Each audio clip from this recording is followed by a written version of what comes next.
చెప్పులను గుర్తుపెట్టి ఆశ్చర్యపోయాడు.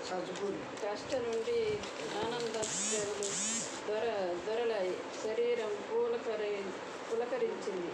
పోయిన చెప్పులు కనిపించగా అత్యంత చకితుడయ్యాడు.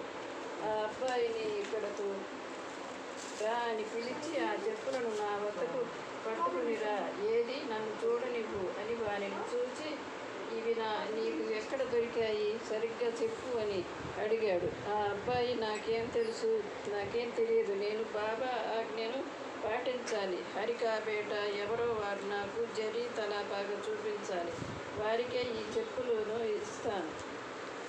నాకు వేరే గుర్తులు తెలియవు. బాబా చెప్పిన గుర్తులు తెలిసిన వారే ఈ చెప్పులను తీసుకుంటారు అని అనగా, హరిబాబు, ఒరే బాబు, ఇవి నా చెప్పులేరా అని అంటే ఆ అబ్బాయి ఇవ్వలేదు. అప్పుడు అతను బాబా చెప్పిన గుర్తులను కుర్రవాడికి చెప్పి, ఒరే బాబు, నేనేరా హరిని,